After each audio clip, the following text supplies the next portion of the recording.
అతిథి మర్యాదలకు పెట్టింది పేరు గోదావరి జిల్లాలు. అలాంటిది సంక్రాంతి పండుగ అంటే మామూలుగా ఉండదు. ఇంటికొచ్చే చుట్టాలు, అందులోనూ కొత్త అల్లుళ్లు ఉంటే వారి మీద ప్రేమ కురిపించాల్సిందే. అల్లుడు మొదటిసారి సంక్రాంతికి ఇంటికొస్తే రకరకాల రుచులు చూపించటం సంప్రదాయమే.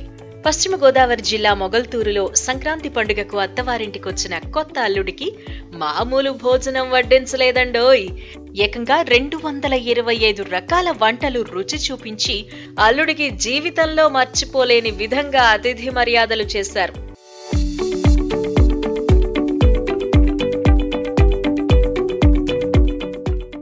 ఏలూరు జిల్లా కొయ్యలగూడెం మండలం రాజవరం గ్రామానికి చెందిన కాకి నాగేశ్వరరావు, లక్ష్మి దంపతుల కుమార్తె జ్యోత్స్నను 10 నెలల క్రితం విజయవాడకు చెందిన లోకేష్ సాయి అనే వ్యక్తికిచ్చి వివాహం చేశారు. లోకేష్ సాయి బెంగళూరులో బిజినెస్ చేస్తున్నాడు. సంక్రాంతి పండుగ సందర్భంగా అత్తమామల ఆహ్వానం మేరకు సాయి తన భార్యను తీసుకుని రాజవరం వచ్చారు. అత్తవారింటికొచ్చిన అల్లుడికి కాకి నాగేశ్వరరావు దంపతులు ఘనమైన స్వాగతం పలికి అపురూపమైన రీతిలో మర్యాదలు చేశారు. భోగి పండుగ రోజు భోజనాన్ని అల్లుడు జీవితంలో మర్చిపోలేని విధంగా 225 రకాల వంటలతో వడ్డించి ఘనంగా మర్యాదలు చేశారు.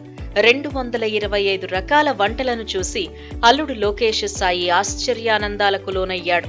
తమ కుమారుడికి అత్త మామలు వడ్డించిన విందు భోజనం చూసి లోకేష్ సాయి తల్లి దీప్తి మాట్లాడుతూ, ఇది గోదావరి జిల్లాల ప్రేమ, సంప్రదాయం, గౌరవ మర్యాదలకు నిదర్శనమని అంటూ సంతోషం వ్యక్తం చేశారు. సంక్రాంతి పండుగకు మల్లుడికి ఇచ్చే మర్యాదలు. మల్లుడి గారిది విజయవాడ.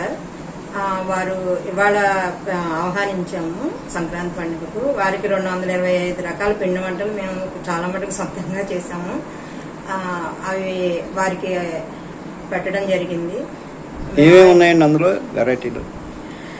అరిసెలు, సున్నుండ్లు, గారి, బూరి, పరవాన్నం, సేమియా కేసరి, స్వీట్స్, హాట్స్, బేకరీ ఐటమ్స్, కేకులు, అలాగే డ్రింక్ ఐటమ్, ఫ్రూట్స్, అలా 225 రకాల వెరైటీస్ తోటి మేము ఆయనకి విందు భోజనం ఏర్పాటు చేశాము.